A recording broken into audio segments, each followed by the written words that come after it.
سر میرا سوال ہے کہ وداؤٹ سروس اسٹرکچر کی چینجنگ کے کیا بنگال کے اندر انقلاب آیا ہے؟ یہ انقلاب نہیں، ایک جذبات تھے جو نکل آئے، کیونکہ اس سے پہلے ضیاء الرحمان مجیب الرحمان قتل ہوا تو انہوں نے وہ پرانا ضیاء الرحمان لے آئے.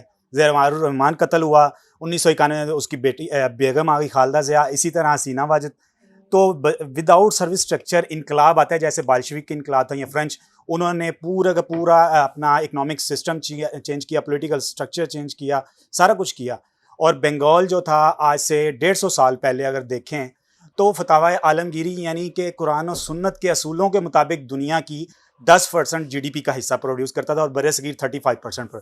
تو یہ ادھر 73 کا آئین، ادھر 75 کا آئین، اور جمہوریت اینٹونی بلنکن نے بھی بیان دیا اور امریکہ کو کوئی تکلیف ہی ان کی تبدیلی سے. اٹ مینس کہ یہ انقلاب نہیں، یہ جذبات تھے جو نکل گئے. اور امریکہ کی 3 ایلیٹس ہیں سر، جیسے کہ آپ بیان کرتے ہیں، سیاستدان، جرنل، اور ایک اور بھی ہیں، آپ بیوروکریسی کہتے ہیں، ہم ان کو بابو کہتے ہیں. بابو میں انٹلیکچوئل ٹائپ کی آئٹمیں بھی آ جاتی ہیں، یعنی یہ تجزیہ کار جو ہوتے ہیں یا ان کے اکونومسٹ ہوتے ہیں. تو ابھی بھی جو بھائی جان آئے ہیں نیک ہوں گے، نیک ہونا شرط نہیں ہے لیڈر ہونے کے لیے. سروس اسٹرکچر تو وہی ہے، یہ ٹانی خراب ہے، یہ کاٹ دو، یہ کاٹ دو، 5-10 سال بعد پھر وہیں پہ کھڑے ہوں گے. تو بغیر تبدیلی انقلاب تو سروس اسٹرکچر چینج کرنے سے آتا ہے. اس پہ تھوڑا سا زبردست. پہلی بات یہ ہے کہ جو انقلاب فرانس آیا تھا نا جی، وہ اس کو 10 سال لگے تھے انارکی میں. 10 سال وہ اسی چکر میں انقلاب آتا رہا تھا کہ سروس اسٹرکچر جو ہے وہ کیا ہوگا، کیسے ہوگا. پہلی دفعہ جب انہوں نے گھیرا لیا تھا نا اس کا ورسائی پیلس کا، تو بادشاہ نے کہا جمہوریت لے آؤ. بادشاہ نے الیکشن کروا دیے تو میرے اور آپ جیسے لوگوں نے انہی لوگوں کو ووٹ دے دیے کہ جو بڑے بڑے سرمایہ دار اور زمیندار تھے وہ پارلیمنٹ بن گئے. وہاں پر 2-3 لوگ تھے لاتمر وغیرہ، جس سے انہوں نے کہا کہ جی ان کو دو، غریبوں کو کچھ دو. تو انہوں نے عدالت اپنی بنائی ہوئی تھی، عدالت نے کہا کہ وہ سارے عدالت میں چلے گئے. انہوں نے کہا کہ نہیں، ان کی اپنی جائیدادیں ہیں، کون ہوتا ہے جو ان کے چھین کے غریبوں کو دے سکتا ہے. انہوں نے پھر جا کے، ان کا ایک بہت بڑا لیڈر تھا رابسپیرے کو اپنا ہیرو سمجھتے تھے کہ یہ جمہوریت لے کے آئے. انہوں نے رابسپیرے کا گردن اڑا دی، 120 بندے بھی مار دیے. پھر دوبارہ انہوں نے کچھ شروع کیا. پھر آخر پہ تو ان کو اندازہ ہوا کہ یہ بادشاہ یہ سارے جو ہیں، جب تک ان کو ساروں کا اوپر کا جو ملائی ہے نا، یہ ملائی ختم نہیں کرتے ہم ٹھیک نہیں ہو سکتے. تو انہوں نے سارے بندے مار دیے، بادشاہ مار دیا، اس کے خاندان کے لوگ مار دیے، سرمایہ دار مار دیے، ذمہ دار مار دیے، وہیں رہ گئے. اب وہ کہیں گے کریں کیا؟ اب ان کے پاس لیڈر کوئی نہیں تھا، سروس اسٹرکچر بھی نہیں تھا. اب ان میں سے نپولین پیدا ہوا، اور پھر نپولین نے ویسے ہی بادشاہت کی طرح وہ والی صورتحال جو پیدا کی. ایک بات تو یہ ہے کہ سروس اسٹرکچر جو ہے دنیا میں کہیں بھی اس طرح چینج نہیں ہوتا. ابھی افغانستان میں ہے نا، امریکہ ایک سروس اسٹرکچر بنا کے گیا، وہ اسی کو چلا رہے ہیں، کیونکہ ان کو پتہ ہے کہ سروس اسٹرکچر کوئی چیز نہیں ہوتی، بنیادی طور پر اس کے اوپر حکم دینے والے افراد اور وہ قانون بہت اہم چیز ہوتی ہے. اب بیوروکریسی پوری دنیا میں موجود ہے، کہیں پر ایسا نہیں ہے کہ بیوروکریسی موجود نہیں ہے، دنیا کے ہر ملک کے اندر موجود ہے. لیکن بیوروکریسی کو آپ نے ہی گائیڈ لائن دینی ہے کہ کس طرح آپ نے فیصلے کرنے ہیں، کیسے فیصلے کرنے ہیں، کیوں فیصلے کرنے ہیں. وہ جو نہرو نے کہا تھا نا کہ اس بیوروکریسی نے یہ انگریز کو سرو کیا تو ہمیں بھی سرو کرے گی، اس کو ایسے ہی رہنے دو، اس کو تبدیل نہ کرو. انہوں نے سرو کروا لیا. جس فوج نے انگریز کو سرو کیا ہمیں بھی سرو کیا، انہوں نے کرا دیا، لیکن اپنے تابع کر کے انہوں نے کروا لیا. تو ایک بات تو یہ ہے کہ آپ اس کو، میں بھی اس کو انقلاب نہیں کہتا ہوں. اگر آپ یہ کہتے ہیں کہ میں بنگلہ دیش کو انقلاب کہتا نہیں، لیکن بنگلہ دیش میں تبدیلی بہت بڑی آئی ہے. یہ وہ تبدیلی ہے کہ جس کی ایسنس بڑی امپورٹنٹ ہے.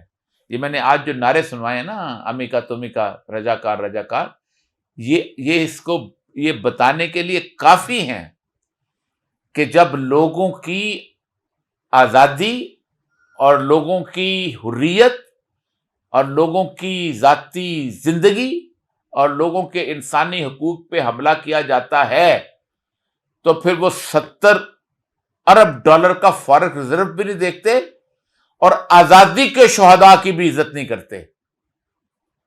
آپ کو پتہ ہے کوٹا کس کے خلاف چلا تھا؟ آزادی کے شہداء کے خلاف. چاہے جائے کہ پوری اندر اچانک امریکی جنگ کے شہداء بن جائیں دوسرے، ان کے شہداء لوگ نہیں، یہ نام نہیں بیچا جاتا.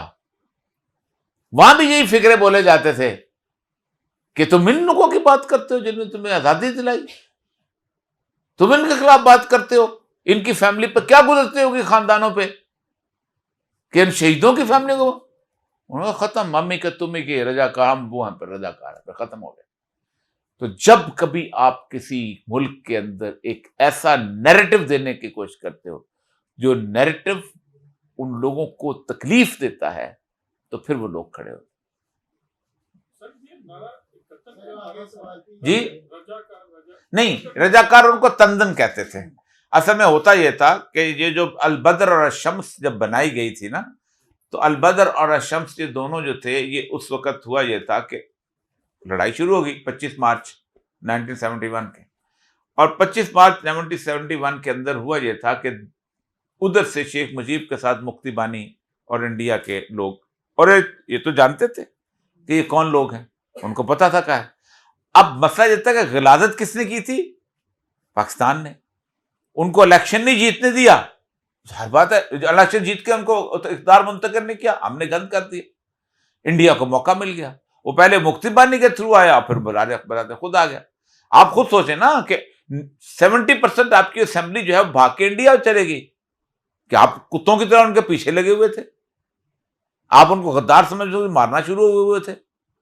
تو اس وقت یہ لوگ جو تھے یہ کھڑے ہوئے تھے، کیونکہ وہ یہ تھا کہ وہ لوگ جو کہ پاکستان کے وفادار تھے، یا وہ لوگ جو کہ نان بنگالی تھے، ان کو قتل کیا جا رہا تھا، بہاریوں کو قتل کیا جا رہا تھا، باقی لوگ۔ یہ وارث میر صاحب کا جو مضمون ہے نا، 6 آرٹیکل، وہ بڑے کمال کے ہیں، وہ آپ بتاتے نہیں۔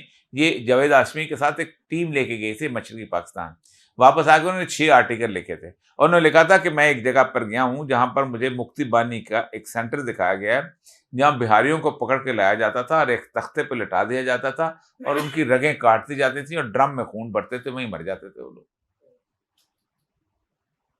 پھر انہوں نے واپس ظلم کیا ان کو۔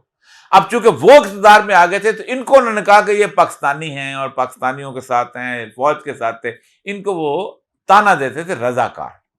انہوں نے کہا اچھا تم تانا دیتے ہو، اب ہم کہتے ہیں ہم رضاکار۔ جیسے اس کی کیفیت دیکھیں کہ آپ تانا دیتے ہیں طالبان، اور جب کیفیت اس طرح کی ہے کہ اس کی بنیاد پہ پر ہر بندے کو کہیں تو ٹی ٹی پی، تو ٹی ٹی پی، تو طالبان، تو فلاں، تو دہشت گرد، تو فلاں، آپ ان کو مارنا شروع کر دو، کہتے ہیں اچھا پھر ہاں میں ہیں، پھر آ جاؤ۔ گزشتہ 20 سال سے ہم دہشت گرد سمجھ رہے ہیں، وہ کہتے ہیں انگریزی کا محاورہ ہے hang the dog but don't give it a bad name. ہم بیڈ نیم دیتے ہیں، جو اس کو کہو دہشت گرد بخو اٹھا کے، اس کو کہو تم۔ پاکستان کے اندر جتنے مقدمے دہشت گردی کے بنے ہیں، دفعات لگی ہیں، میں اس دن گن رہا تھا، پورے پاکستان کے 1947 سے لے کے اب تک کے مقدموں کے وہ تقریباً 47% ہیں۔ 9 میں سارے، ہاں، اتنے دہشت گردی کے۔ اس نے موبائل چوری کیا، دہشت گردی کی دفعہ لگاؤ۔ ایسا تو کہتا ہے یار پیسے ہی تب ملنے ہیں اگر دہشت گردی کی دفعہ لگے گی۔ وکیل کہتا ہے پیسے ہی تب ملنے ہیں جب میں جا کے اس کا دہشت گردی کا کیس جا کے عدالت میں لڑوں گا۔ 47% of the total cases